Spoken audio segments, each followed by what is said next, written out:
नमस्कार, मैं आपके साथ पूजा जादौन और आप देख रहे हैं द फैक्ट इंडिया। राजस्थान विधानसभा चुनाव के बाद हनुमान बेनीवाल काफी एक्टिव नजर आ रहे हैं। राजस्थान में पेपर लीक का मुद्दा हो, खनन माफिया हो या फिर केंद्र में किसानों का मुद्दा, बेनीवाल हर मुद्दे को बखूबी भुना रहे हैं। पहले पेपर लीक पर भजनलाल सरकार से सवाल और जल्द से जल्द कार्रवाई की मांग, इसके बाद अवैध खनन में ईडी को जानकारी देना और अब किसान आंदोलन का समर्थन करना।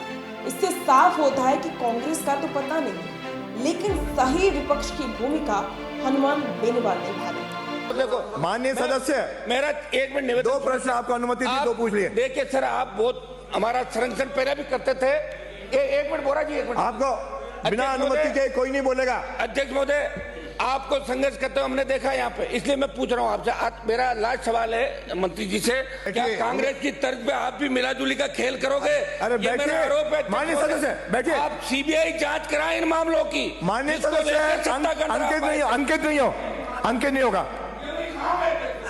आरपीएससी, माध्यमिक शिक्षा बोर्ड, कर्मचारी चयन आयोग, ये भ्रष्टाचार में लिप्त है। राजस्थान का नौजवान भरोसा उठ गया था नौजवानों का, और इसलिए आपको वोट भी डाल। मेरी मांग ये है कि एसआईटी गठन की तो कोई बात ही नहीं थी साहब। मांग नहीं, आप तो प्रश्न पूछिए। एक मिनट अध्यक्ष महोदय, सवाल पूछना था।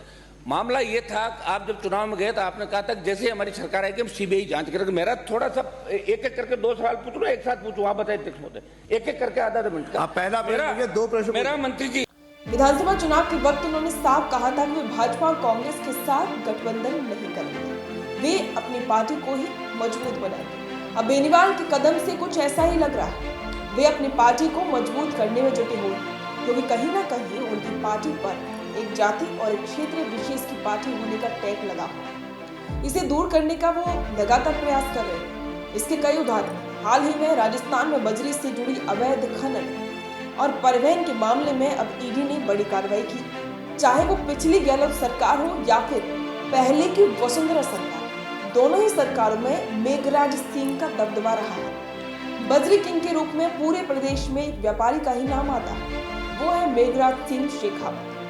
बीजेपी ने विधानसभा चुनावों में बजरी के मुद्दे को बखूबी से उठाया था। पहली बार ईडी ने मेघराज के छुपे हुए ठिकानों पर पहुंची।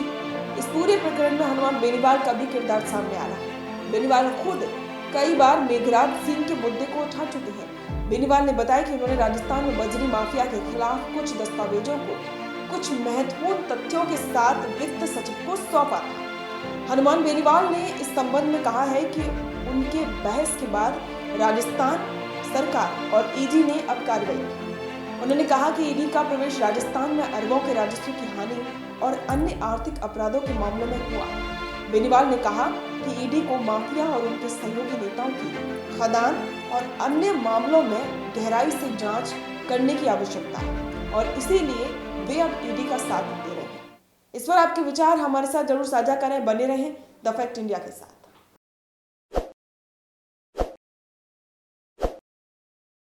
ताज़ा खबरों के लिए विजिट करें द फैक्ट इंडिया की वेबसाइट और डाउनलोड करें द फैक्ट इंडिया ऐप।